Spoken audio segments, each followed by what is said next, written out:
Hi guys, and welcome to my third tutorial on PHP, and in this tutorial I'll talk about loops, or called more scientifically a repetition statement.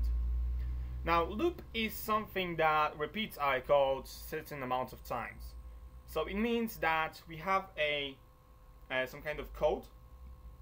If we put it to the loop and the loop is executed a couple of times, the code will be run, the same code will be run a couple of times. And it's to actually prevent writing the same code many times. So you don't have to write the same code, you can just put it in the loop and it will be executed a couple of times. And it's pretty that simple. And we have three types of loops, and I will show you today all of them. But I will also show you how to nest the statements in this tutorial, because I want to move on to arrays in my next tutorial, and then to function and so on. And so basically the for loop is one of the loops which is used mostly with the, well, I don't know, arrays, for example. For loop is mostly used with arrays, and because arrays have indexes, and for loop allows only for numeric based conditions. We also have a while loop and DoWhile loop, so I will show you all of them today, and then later on I will move on to the nested statements. So first of all, I will need some kind of variables like num is equal 5. I will use them later on, not now probably. And name, for example, is equal to okay, something like this. And now let's start with the for loop. And the for loop starts with the keyword for, then you open the bracket, and the bracket contains three things. The three things in the bracket. First thing is always a assign statement. This is how it's built basically. So the first statement is assign statement. The second statement is a condition, and the last statement, the third one, is a increment or decrement statement. So you have to actually have a variable, for example. Well, we have to have a variable. So I, for example, is equal to 0. Now you can create it previous in my, for example, variable declaration here. You can create it here. There's no problem with it. You can also create it here, and it will work the same way. But you still have to assign a value in the for loop. So even if you create, your variable here for the for loop, like for example $i, and you equal it to something, you will still have to equal it here. So you have to add the assign statement actually. After the semicolon, you add a condition, and condition have to be based on I. So I has to be part of the condition. Otherwise the loop will not work and you will get problems, errors and stuff like this. So I, or whatever the variable you have as a counter, because this is a counter basically, it has to be used as a part of the condition. So for example, I is less than 5. Then again you separate with a semicolon and you add an increment statement. In this case, for example, there you go, I++, for example, that's the increment statement. Open and close curly brackets, and between you state the actions of the code. So you use I as a counter. It has to be used as a condition. You have to, well, whatever the name is of the variable, most of the times I use I, because it's common sense to use I actually in programming as a for loop counter. So I, for example, is assigned to 0. I also is present in the condition. So for example, I is less than 5. So do the loop until I is less than 5. And I++, which is an increment statement, meaning add 1 to I variable. Now inside you can add pretty much anything that you learned till now. So you can add variables, you can add print statements, you can even add for loops or if statements. You can do that, and I will show you how to nest the statement later on in this tutorial, so don't worry about this. So I will just add a print statement. So print, and I will do something like this. The value of I is, where is this? Oh, there it is. Not this one. I. Okay. So I will do something like this. The value of I is basically value of I. And when I save this, you'll notice that where it is. Okay, there it is. You'll notice that it will print the same statement a couple of times. Well, of course, I don't have a break statement here, so I'll just for you I will add a break statement br just for the ease. I'll just refresh it. So the value of I is 0, then 1, 2, 3, and 4. So you can start. It starts from 0, then 1, 2, 3, and 4. The loop is executed 5 times, but because it starts from 0, the highest number is 4. And as you know, the condition is less than 5. So when I is equal to 5, the loop simply stops and exits the loop, and whatever is below it will be executed or will be checked depending on the code. So that's how the for loop works pretty much. You can also do a decrement statement, so you can decrease the value basically. But that works in a different way, because you cannot set a decrement, for example, on 0 values. It will be rubbish a bit. You will have to change the condition, for example, to -5, and what is this? Minus you will have to use. Instead of plus plus, you use minus. That means to decrease the value by 1, basically. So I is less than -I. It should be more than actually here. So this one will actually count down, right? It should work. Let me see. Yep. So 0, -1, 2, 3, and -4. So you can also count down, but the usual way you actually declare your for loop is to count upwards. So you add to the I, not minus to the minus the I. That's the normal convention of the for loop. So that's how it works pretty much. And you cannot use strings in any of those things in the conditions. You cannot use string here because you can compare only numbers, and you have to increase a number, so you cannot use a string again, because you have to increase it, and the loop counter will check whenever the condition is true, increase it, and then do the code again, check, increase it, do the code. So you cannot increase actually string because it's a string. That's why you have to use numbers only. And I encourage you to actually use integers, so that is a full numbers instead of fractional numbers. Don't use fractional numbers because you may get some kind of errors, and then it will be messed up, so there's no point. So that's how the for loop works and looks like. Now the while loop is a bit different, and the while loop it allows you to actually set the conditions on strings as well. So now you will see that the loop you will use will depend on what type of thing you want to achieve. If you want to set the condition on string, you will have to use a while loop. And if you want to, I don't know, put something into the array or print out something a couple of times or stuff like this, you will probably use a for loop. And that's pretty much the difference, because you can use a string conditions in the while loop, and in for loop you can't. So the while loop looks like this: while, and inside the bracket we state only the condition. There's nothing else, just the condition. So for example, while what is this? Name, for example, is equal to a something like this. That's the condition. Now you have to remember that when you use the while loop, there is no increment statement here. There is just only condition. So that means if you don't increment your stuff, for example, if you use numbers, if you don't increment your number in here, you will get an infinite loop. And what this means is that the loop will never stop, and you'll probably crash your script, so you'll get a continuous sequence of numbers and stuff like this. So it's rubbish and that way. Therefore, you have to remember that when you create a while loop and use a string, for example, or even a number, you have to make sure that the statement, the condition, is falsifiable.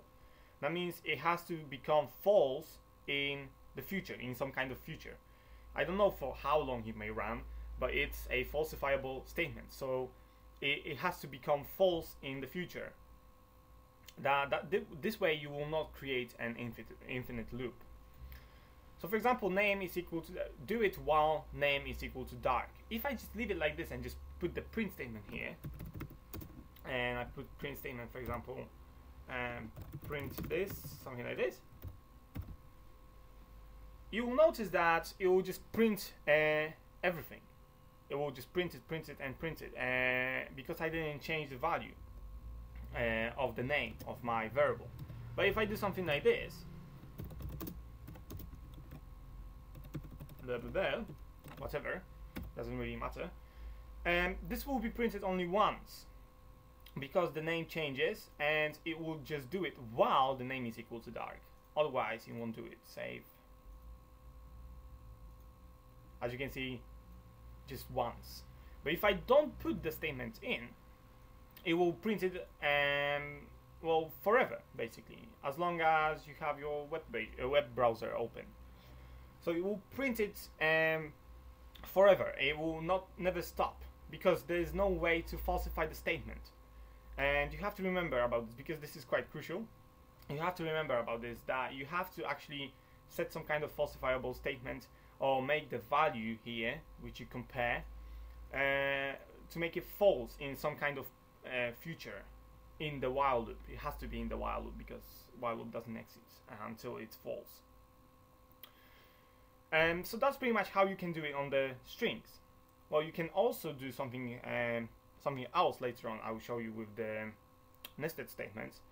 You can set a condition, for example, if you did it 5 times or something like this. If counter is equal 5, then you can, for example, change it to go out of the loop or stuff like this. So you can set those conditions, validations. Okay, let me just delete this. But you also can put the condition as with the numbers. So num instead of name, and you can put, for example, 5, something like this. So while num is equal 5, or while num is less than or equal to 5. That's more suited condition for the numbers, actually. So while number is less than or equal to 5, and num is equal 5 right now, so I'll just equal it to 0. So print this, and then you have to remember to actually add to the number. So you say num plus plus, or you can add any number. You can say num plus equals 3, 5, 10, whatever number it is. So I think I have to do something like this. Okay, save.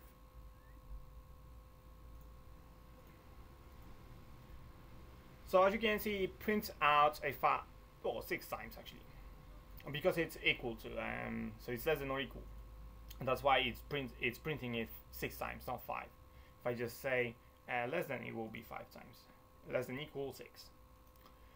So as you can see, it's very simple. You just have to remember about increasing your value or changing your string at some point in your while loop. Otherwise, it will never be finished. It will never stop. So you will get an infinite loop. So that's pretty much how it works, the while loop. It's very simple. In the while loop, you can also set multiple conditions like you do with the if statements. So you can also use those OR operators and stuff like this. It's not very common to, I think, use them, but you can actually. You can do that, and it's valid. You can actually set more conditions than this. You can set OR condition, for example, so number is less than or equal to 5, or string is equal to dark, for example. Or string is equal to something else. You can also set that, or AND as well. So you can also do the AND sign here to add another statement, another condition. Okay, so that's how the while loop will look like. As I said, you can use a numeric conditions as well as string conditions. Okay, so let's delete this one because we don't need it anymore. And now we have the third type of the loop.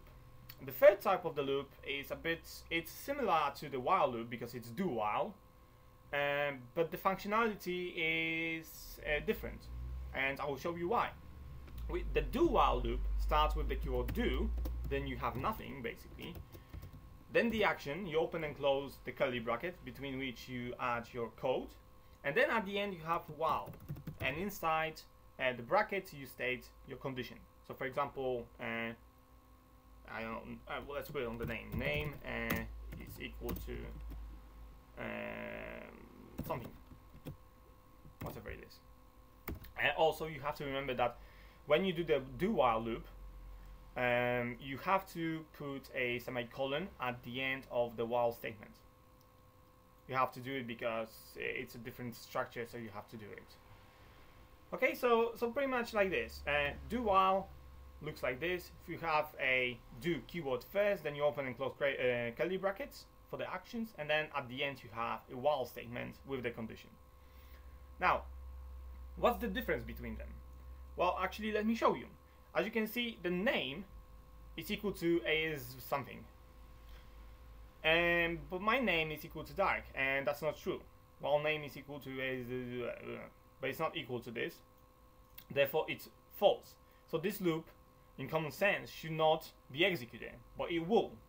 It will actually be executed. So I'll print something, and I'll print something like this, just to show you. Save and go back. As you can see, the value and the statement is printed once. Now it shouldn't be printed with the normal while loop because the condition is false. Now what we do here is we have do something first, and then check the condition. So that means whenever your condition in the while is true or false, the code between the curly brackets will be executed at least once. So it will be executed, and then the condition will be checked. If it's true, then the loop will go around again. If it's false, it will simply go out of the loop and move on with the code. So the difference with the do while and while loop is that you have a in the while loop you have a condition at the beginning, so that if the condition is false at the beginning, nothing will be executed. And in do while, you execute the code at least once, and then the condition is checked, and if it's false, it will go out. If it's true, you will do it again. So something like this. So it depends on what type of action you want to achieve. If you want your code to be executed at least once, you should use do while, because you don't care about the condition then. But if you want the code executed only if the condition in the while is true, then use the while loop. That's pretty simple. And that's pretty much how it looks like. And again, the condition here applies to the same conditions you can create as in while loop. So you can also use the numbers, you can use strings, you can add a or and and operator.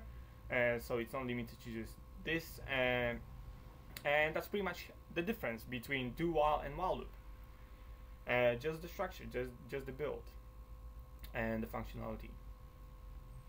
Okay, so I showed you 3 types of loops. You should probably practice with them, I suggest. And so now I'll show you how to create a nested statement. Now the nested statement is something that allows us to input some kind of statement which is of loop type, or if statement, for example, into another statement of same or different type. So we basically nest the statement inside the other. If you, for example, look at the tree structure, you have a root, for example, let's call it a root, then inside, if you put a if statement, that will be a branch, for example. And then again, if you nest it even more, you will have leaves and stuff like this, and other branches, stuff like this. And to create such statement, you can use, for example, if num, what is the thing? There it is. If num is equal to, let's say, 0, oh, this one, curly brackets. If num is equal to 0, then for loop, sorry, for loop I, let's say, I equals 0, I is less than 5. I forget about the $sign. It's just that, you know, I'm used to other programming languages. You don't have to write the dollar. It's frustrating. And I++. Okay. Okay, so as you can see, what I did now, I have if statement, but inside the if statement I have a loop, a for loop. So you can treat the if statement as a a root, basically. It's the upper structure, and the for loop is like its child, or basically its branch. And so if the number variable is equal to 0, I will execute the loop for 5 times, basically, and whatever is inside, it will be executed 5 times. So let me show you how this works. So print, let's say, actually we'll use the value of I is I. Okay, something like this. I'll add the breaks in as well.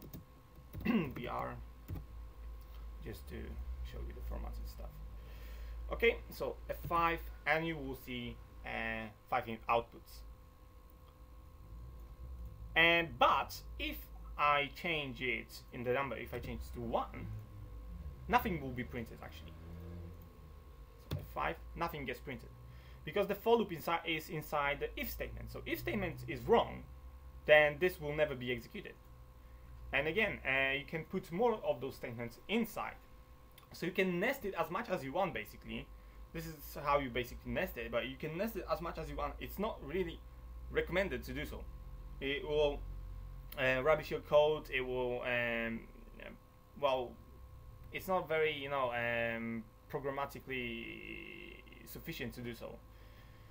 To put too many nested statements, because the complexity will rise and the program will be slower, basically. So it's better to keep it simple. It's just a word of advice. If you just do it like this to learn the stuff, that doesn't matter. If you do it professionally, it will matter. So you will see yourself if you ever do some kind of PHP as a professional. But anyway, that's how you nest it, and you can pretty much nest it with anything. You can create a for loop, nest it with a if statement, and also, for example, below the if statement you can add a while loop. It depends on what type of thing you want to achieve. You can also create an if with a while loop, if with an if inside. So instead of while loop for loop here, you can add another if statement. So it's not limited to just one type of build. You can pretty much juggle around with those if statements and loops, and just create different types of nested statements. So for example, if num is equal 0, then you can check something else. For example, if name is equal to dark, and if that is true, do something.